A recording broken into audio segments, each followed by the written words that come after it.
Bienvenue sur la chaîne du chat du maroufleur. Vous allez maintenant être exposé à une analyse que j'ai réalisée avec tous les moyens dont je disposais.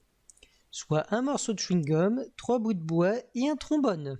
Il s'agit ici de la toute première critique de ma chaîne, sur un jeu qui m'a laissé plus que mitigé, Gridfall. Tout d'abord, je vais commencer par une présentation du jeu, ce qui me permettra ainsi de le contextualiser et d'apporter différents éléments qui, plus tard sur la ligne, pourraient faire changer mon jugement sur le jeu. Donc, qu'est-ce que c'est que Gridfall ? Eh bien, Gridfall, c'est un jeu de rôle que j'appellerais aussi du style fantasy action RPG, développé par Spiders et édité par le studio Focus Home Interactive, qui est sorti sur les consoles les plus récentes, c'est-à-dire Xbox One, PlayStation 4 le 10 septembre 2019, ainsi que sur PC. Toutefois, il n'y a pas eu de portage sur la Switch, et je dois vous avouer qu'au vu de certains portages, je pense que c'est pas forcément plus mal. Parce que je dois vous avouer que quand j'ai vu les images de The Outer World sur Switch, je dois avouer que ma réaction a été un petit peu comme ça. Non, parce que loin de moi l'idée de cracher sur les développeurs et tous ceux qui ont travaillé sur le portage, mais je dois vous avouer que déjà The Outer Worlds, c'est pas forcément le jeu le plus beau auquel j'ai joué, mais quand j'ai vu le travail des textures, sachant que d'ailleurs les textures, on en reparlera puisque ça va être un élément sur lequel je vais quelque peu m'énerver dans la critique que je vais faire, je vous assure que quand j'ai vu ça, je me suis dit sérieusement. Je me permets d'ailleurs d'indiquer que le jeu, je l'ai acheté directement sur Steam pour 30 € lorsqu'il était en solde durant le confinement afin de m'occuper un peu. Parce que soyons sérieux, je pense que la plupart d'entre nous, on était plutôt au stade de larve à ce moment-là.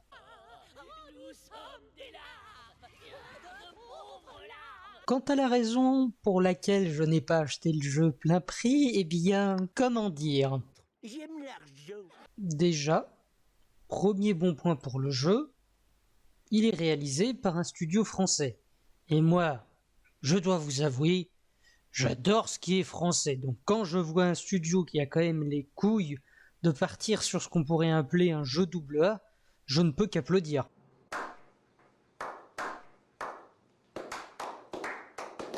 Le jeu se déroule dans un univers mélangeant à la fois fantasy et Europe du XVIIe siècle. Même s'il ne faut pas le nier, on retrouve tout de même des éléments qui rappellent davantage une société médiévale.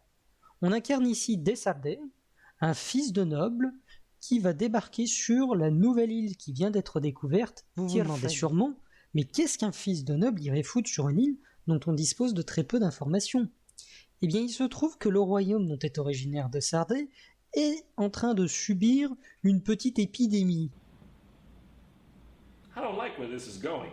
Je vous rassure, ce n'est pas le virus dont on ne doit pas mentionner le nom, sinon YouTube, Twitch et tous les sites possibles vous démonétisent et vous bannent plus vite que la lumière. Il n'empêche qu'il ne s'agit pas d'une simple toux. On peut pas vraiment dire que ce soit la fête dans le village.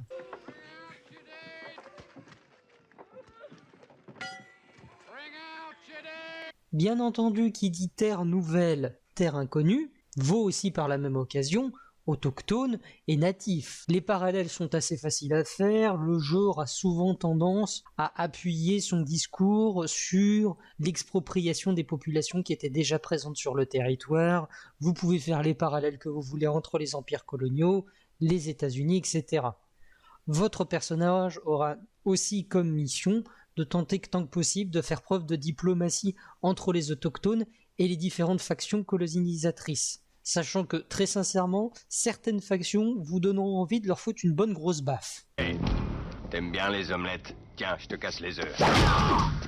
Là, je vous ai parlé des prémices de l'histoire, mais je vais davantage la détailler lorsque je vais rentrer dans ma partie sur le gameplay. Ce qui est intéressant à remarquer, c'est que le jeu était très clairement inspiré par Dragon Age Inquisition. Toutefois, je dois reconnaître que j'ai quand même préféré Inquisition à Gridfall, même si je reste très optimiste pour le studio si un jour il décidait de faire une suite à ce jeu. Le jeu a reçu à sa sortie des avis plutôt positifs, et je pense que ça tient notamment à un grand point, c'est le fait qu'il venait combler comme l'a fait par exemple The Outer Worlds pour les Fallout, un manque qui avait été présent depuis que BioWare n'arrête pas de faire de la merde, puisque je rappelle que BioWare, ce sont quand même les génies qui ont réussi à sortir Anthem, un jeu qui à son lancement était encore plus pourri et presque aussi buggé que Fallout 76, alors que mes dieux, c'est une blague ce jeu Fallout 76, même si d'ailleurs, je dois l'avouer, j'aime beaucoup le jeu et je pense qu'un jour j'en ferai une critique.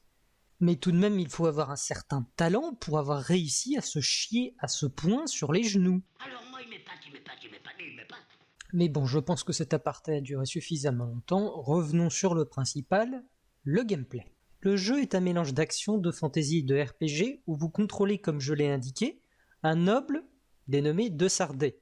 Et oui, vous pouvez à la fois incarner soit un homme, soit une femme. De plus, je dois reconnaître que l'écran de customisation du personnage est pas dégueu, ce qui peut parfois donner des résultats plus qu'intéressants. Merci la gueuse. Tu es un laidron mais tu es bien bonne. Pour commencer, parlons du système de combat. Alors, le jeu vous offre la possibilité de faire plusieurs builds, notamment le bon vieux classique guerrier qui vous permet de vous battre à l'épée, à la rapière, au marteau, ou à la bonne grosse Claymore qui, je dois l'avouer, m'a un petit peu rappelé notre bon vieil ami Guts, même si on n'est pas encore au niveau de pénétration des armes de Dark Souls. Toutefois, dans mon expérience, j'ai jamais trouvé les sensations sensationnelles, et plus d'une fois, mon personnage se vautrait comme une merde dès qu'il essayait de bloquer n'importe quelle attaque. En fait, quand j'y pense, c'est un peu comme moi dans la vie réelle. J'ai glissé, chef. Bien entendu, vous pouvez décider de privilégier un build de mage. Par contre, je dois vous prévenir, n'espérez pas pouvoir lancer des sorts de destruction massive à la Megumine.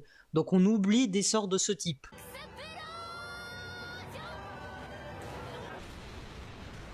En réalité, votre magie produira plutôt des ch'tis de lumière à la con qui brillent. Bon, par contre, vous avez un sort qui est assez utile, le sort de stase, qui gèle les ennemis et les empêche de vous attaquer. Ipkiss, police. Mais... Je te refroidis si tu bouges. Les mains en l'air. Allez, hop. Pas, vous m'avez refroidi. Allez, ça va, c'est pas drôle. Dégèle, t'as 10 secondes. Mais pourquoi se faire chier avec tous ces styles lorsqu'on a des putains de flingues ?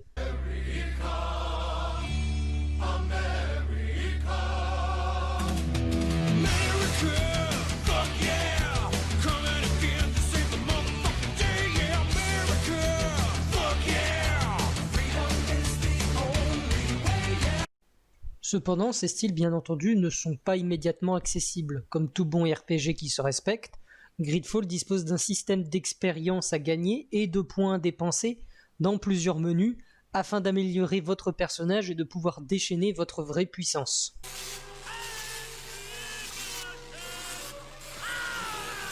Bon, peut-être pas à ce point-là. Vous avez des points de compétence que vous dépensez pour acquérir certains skills comme les sorts, mettre des pièges ou tout simplement pouvoir utiliser une épée à deux mains. Vous obtenez un point à chaque montée de niveau, cependant, certains skills demanderont plus qu'un point de compétence, parfois 2, parfois 3. Vous avez ensuite les attributs qui déterminent si vous pouvez utiliser certaines armes ou vous équiper de certains accessoires. Bien entendu, une arme plus puissante demandera de meilleurs attributs, tout en vous offrant par la même occasion des bonus de santé, dégâts, etc.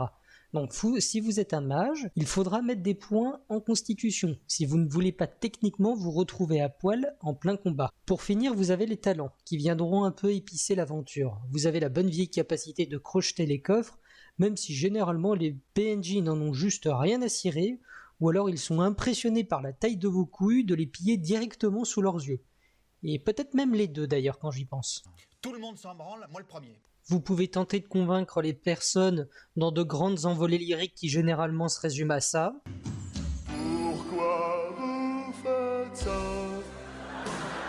Ou la science aussi pour pouvoir créer des potions, voire des munitions. Mais bon, vous êtes sûrement en train de vous dire, c'est bien gentil, mais depuis tout à l'heure tu nous parles de tuer, de convaincre des personnes. Mais qui est-ce qu'on rencontre précisément dans le jeu ?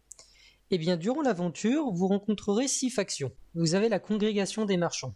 C'est une faction basée sur le commerce dont le joueur est originaire.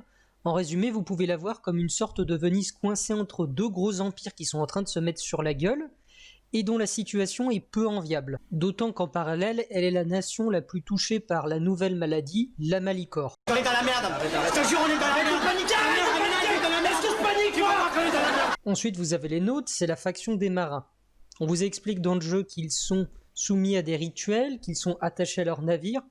Mais bon, pour moi, ils n'arriveront jamais à la taille des vrais pirates.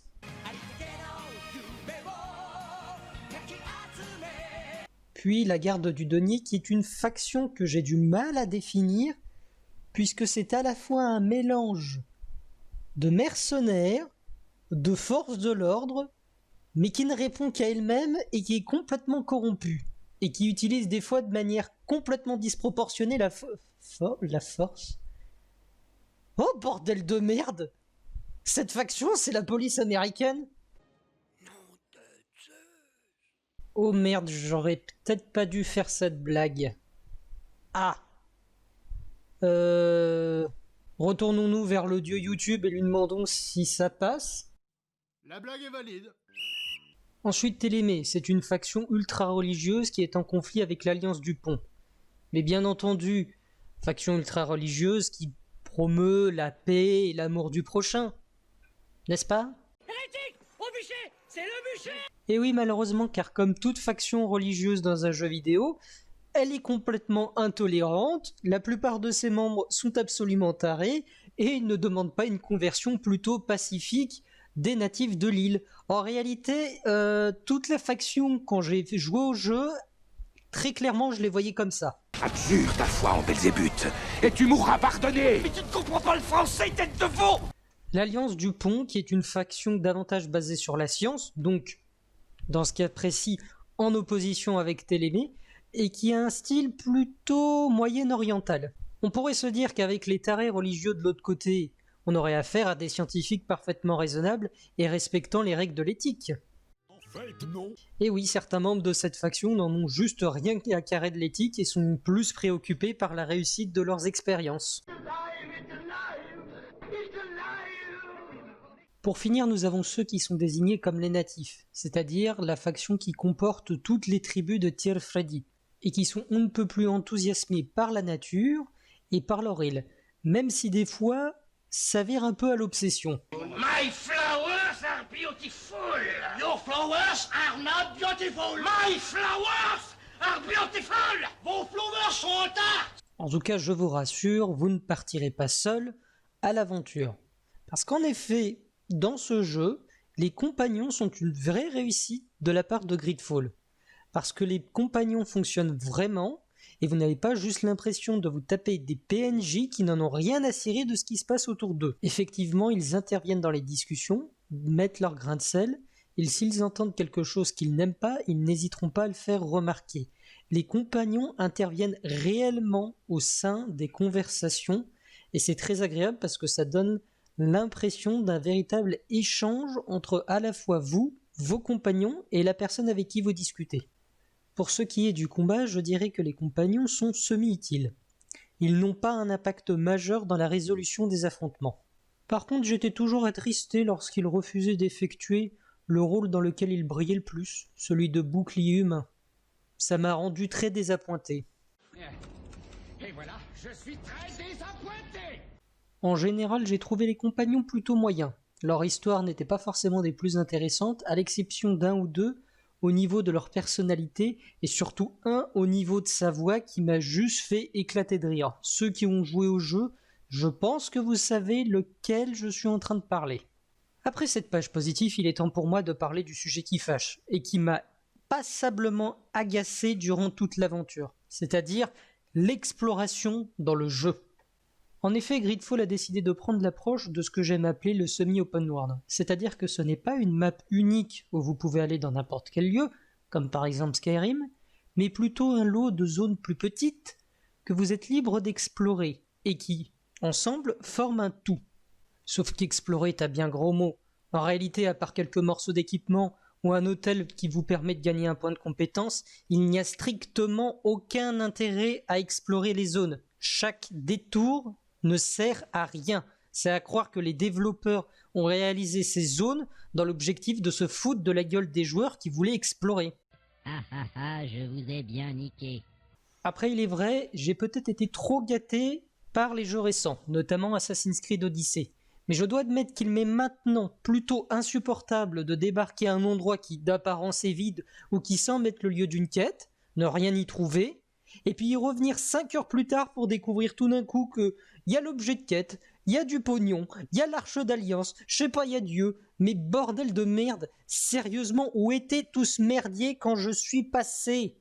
Est-ce que vous croyez que ça me fait rire, ce système d'aller-retour constamment entre différentes zones pour aller chercher des items pour laquelle je suis passé à côté? Moi, ça ne me fait pas rire.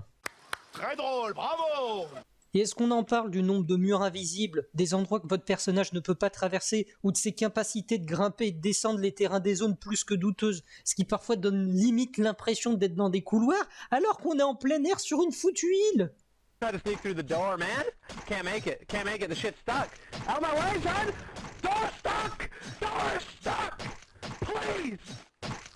I beg you! Si vous le permettez, je voudrais m'octroyer une dernière petite reproche. Le manque de vie dans l'exploration.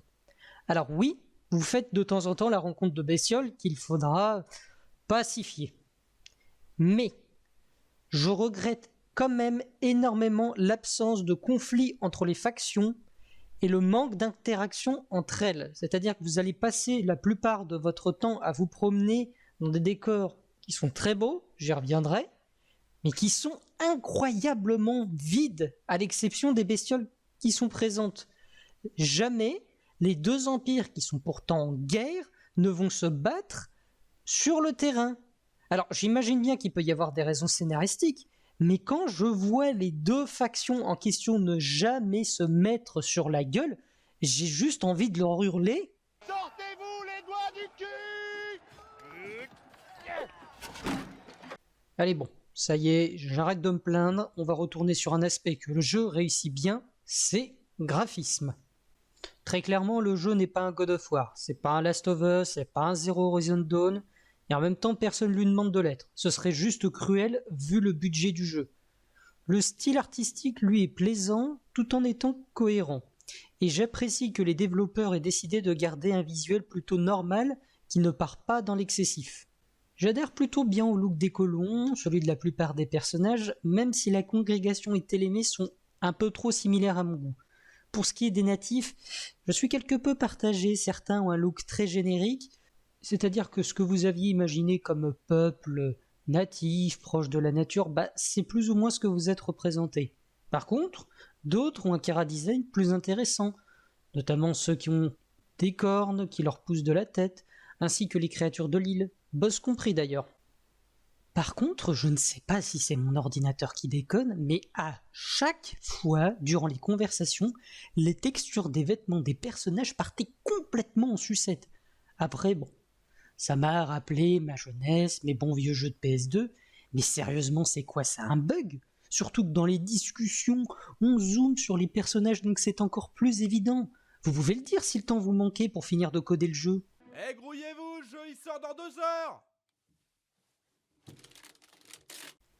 Je tiens par ailleurs à faire relever la présence d'artefacts et de bugs visuels aussi sur les modèles des personnages, ce qui des fois leur donnait une gueule juste atroce. Malheureusement, là, je vais repartir dans mes mauvais points, la musique de Gridfall n'est pas mémorable du tout. Il n'y a quasiment pas une seule mélodie qui ait réellement retenu mon attention. C'est le silence absolu. Limite, de temps en temps, tu as envie de demander s'il y a quelqu'un. Il y a quelqu'un? Non, il n'y a personne. Ah bon? Là où le jeu brille davantage tient à ses voix qui sont de bonne facture, aussi bien pour le personnage que vous contrôlez que les PNJ, à l'exception de certains natifs et d'un compagnon. Assez rapidement, vous remarquerez que les natifs ont une sorte de langage propre, mais en réalité cela tient plus de l'illusion qu'autre chose. Ce ne sont que quelques mots et souvent ils le traduisent. Donc rassurez-vous, il n'y aura pas besoin d'interprète. Interprète! Interprète! Interprète! Interprète! Warrior! Et ne vous en faites pas pour ceux d'entre vous qui ne sont pas des adeptes de la langue de Shakespeare, le jeu dispose de sous-titres français, là aussi d'excellente qualité, qui permettent de saisir correctement ce que disent les personnages. Normalement, on entrerait dans la partie où je devrais conclure, mais j'ai encore tellement de choses à dire sur ce jeu.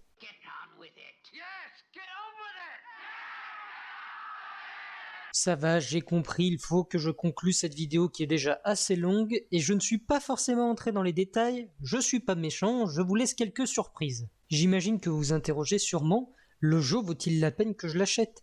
Je vous répondrai oui, Toutefois avec un grand mais.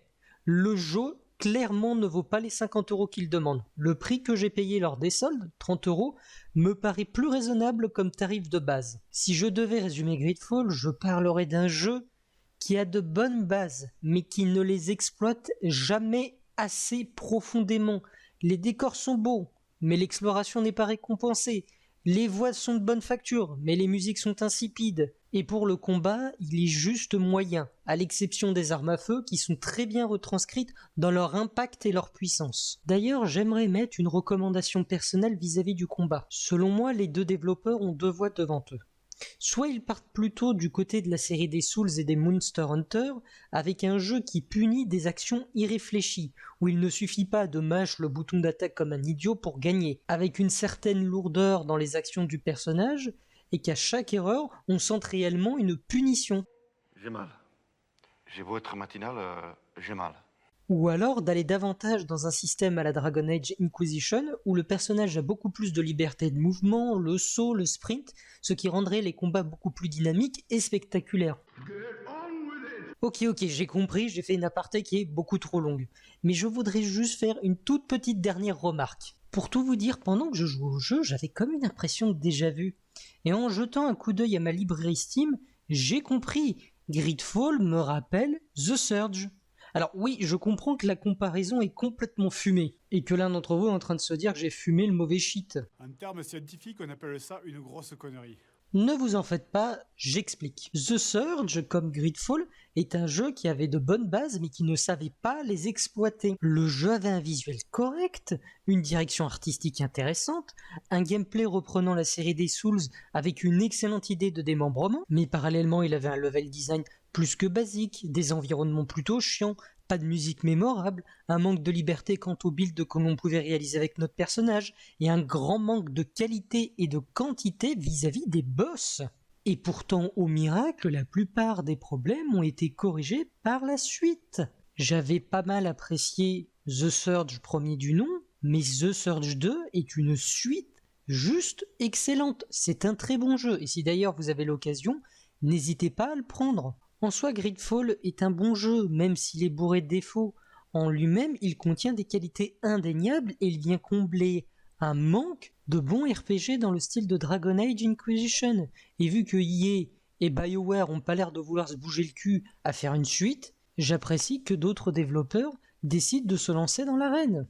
C'est pourquoi je nourris un franc espoir que si une suite est envisagée, toutes les reproches que j'ai faites au jeu seront corrigés. Et je fais confiance aux développeurs pour nous faire une sequel encore meilleure. Ce sont sur ces mots que je vais conclure. Je vous remercie à tous d'avoir regardé cette vidéo. J'espère ne pas avoir été trop chiant lors de cette critique. Et j'espère vous revoir bientôt pour une prochaine analyse. Si vous avez aimé cette vidéo, n'hésitez pas à vous abonner, à lâcher le pouce bleu qui fait plaisir, et surtout à commenter. Ceci étant ma première critique, je serais très curieux de savoir ce que vous avez pensé et ce que vous considérez sur lesquels je pourrais m'améliorer.